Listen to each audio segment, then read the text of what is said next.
പ്രിയ കൂട്ടുകാരെ, കാലദേശാന്തരങ്ങളുടെ അതിർത്തികൾ ലംഘിക്കുന്ന വ്യക്തിത്വമുള്ള മഹാന്മാരെയാണ് ലോകമെന്നും ഓർത്തുവെക്കുക.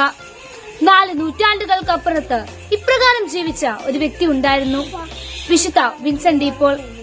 ആ പുണ്യാത്മാവിന്റെ തിരുനാൾ സെപ്റ്റംബർ 27-ാം തീയതി നാം ആചരിക്കുകയാണല്ലോ.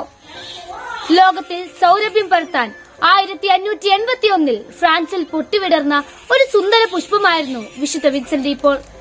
ചെറുപ്പം മുതലേ പാവങ്ങളോടുള്ള സ്നേഹവും കരുണയും കരുതലുമാണ് വിശുദ്ധനെ കാലത്തിനതീതനാക്കിയത്. 8 പതിറ്റാണ്ട് ഭൂമിയിൽ ജീവിച്ച ഈ മനുഷ്യനെ പാവങ്ങളുടെ പിതാവ് എന്നാണ് ചുറ്റുമുള്ളവർ വിളിച്ചിരുന്നത്. വിശുദ്ധ വിൻസെന്റ് ഡി പോൾ എന്ന പുഷ്പത്തിൽ നിന്നും പരന്ന നന്മയുടെ സൗരഭ്യം ചുരുങ്ങിയ കാലം കൊണ്ട് ദേശത്തിനപ്പുറത്തേക്ക് സഞ്ചരിച്ചു. വിശുദ്ധ വിൻസെന്റ് ഡി പോൾ ജീവിച്ച 16-17 നൂറ്റാണ്ടുകളിൽ യുദ്ധങ്ങളും ആഭ്യന്തര കലാപങ്ങളും മൂലം കൊടിയ ദാരിദ്ര്യവും രോഗങ്ങളും അസമാധാനവും ധാർമ്മികാധപതനവും ഭീകരവാഴ്ചയും ഒടുങ്ങാത്ത യാതനകളും നിറഞ്ഞു നിന്നു. അതിന്റെ ഉച്ചസ്ഥായിൽ നിൽക്കുമ്പോഴാണ് വിൻസെന്റ് അച്ഛൻ സംഘടിതമായ പരസ്നേഹ പ്രവൃത്തികൾക്ക് നേതൃത്വം കൊടുത്തത്. ദാരിദ്ര്യത്തിലും രോഗത്തിലും കഴിയുന്ന പാവപ്പെട്ടവർക്കായി ആർഭാടത്തിലും സുഖലോലുപതയിലും കഴിയുന്ന സമ്പന്നരുടെ കണ്ണുകൾ തുറക്കുവാൻ വിശുദ്ധന് കഴിഞ്ഞിരുന്നു. സഹജീവികളുടെ ക്ലേശങ്ങൾ ശമിപ്പിക്കുവാൻ വിൻസെന്റ് അച്ഛൻ പള്ളിയിൽ നിന്നും പാഴ്കുടിലുകളിലേക്കും കുടിലുകളിൽ നിന്നും ഒരിക്കലും തുറക്കപ്പെടാതിരിക്കുന്ന പാവപ്പെട്ടവരുടെ ഹൃദയത്തിലേക്കും കടന്നു ചെന്നു. വിൻസെന്റ് അച്ഛൻ എല്ലായ്പ്പോഴും പറയുമായിരുന്നത്രേ, പാവങ്ങൾ നമ്മുടെ യജമാനന്മാരാണെന്നും നാം അവരുടെ വേലക്കാരാണെന്നും. ഫ്രാൻസിലെ നവോത്ഥാന നേതാക്കളിൽ എന്നും പ്രമുഖ സ്ഥാനം വിശുദ്ധ വിൻസെന്റ് ഡി പോളിനുണ്ട്. അത് വെളിപ്പെടുത്തുന്ന ഒരു സംഭവം ഇപ്രകാരമാണ്.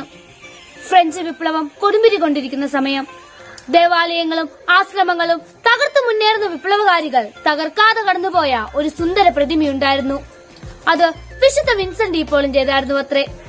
അതിന് അവർ കാരണം പറഞ്ഞത്, ഏത് വിപ്ലവത്തെയും അതിജീവിക്കുന്ന പരസ്നേഹ വിപ്ലവം പ്രാവർത്തികമാക്കിയ വിശുദ്ധന്റെ മുൻപിൽ മറ്റെല്ലാ വിപ്ലവങ്ങളും പരാജയപ്പെടുമെന്നാണ്. ചരിത്രകാരന്മാർ വിശുദ്ധ വിൻസെന്റ് ഡി പോളിന് നൽകിയിരിക്കുന്ന വിശേഷണം ശ്രദ്ധേയമാണ്. 7 വിശുദ്ധർക്ക് ഒരു മനുഷ്യായുസ് കൊണ്ട് ചെയ്തു തീർക്കാൻ സാധിക്കുന്ന കാര്യങ്ങൾ ഒരു മനുഷ്യായുസ് കൊണ്ട് ചെയ്തു തീർത്ത പുണ്യപുരുഷൻ. പ്രിയ സ്നേഹിതരെ, ഈ ആധുനിക കാലഘട്ടത്തിൽ ഈ വിശുദ്ധൻ നമുക്ക് ഒരുപാട് കാര്യങ്ങൾ പഠിപ്പിച്ചു തരുന്നുണ്ട്. AI യുഗത്തിന്റെ തിരക്കുകളുടെയും സ്വാർത്ഥതകളുടെയും മറവിൽ നാം ആരെയെങ്കിലും അകറ്റി നിർത്താറുണ്ടോ എന്നും അവഗണിക്കാറുണ്ടോ എന്നും അവർക്ക് ആവശ്യമായ സഹായമോ സംരക്ഷണമോ നൽകാതിരിക്കുന്നുണ്ടോ എന്നും നാം പരിശോധിക്കണം. അയൽക്കാരന്റെ സങ്കടങ്ങളും ബുദ്ധിമുട്ടുകളും മനസ്സിലാക്കാനാവുന്ന വിധം നാം നമ്മുടെ ഹൃദയങ്ങളെ കരുണാതരമാക്കണമെന്നാണ് വിശുദ്ധ വിൻസെന്റ് ഡി പോൾ നൽകുന്ന മാതൃകയും സന്ദേശവും. നൂറ്റാണ്ടുകൾക്ക് മുൻപ് ഒരു ദീപസ്തംഭം പോലെ പ്രകാശം പരത്തിയ വിശുദ്ധ വിൻസെന്റ് ഡി പോളിന്റെ മാതൃക ലോകമെങ്ങും ജ്വലിച്ചുകൊണ്ടേയിരിക്കും.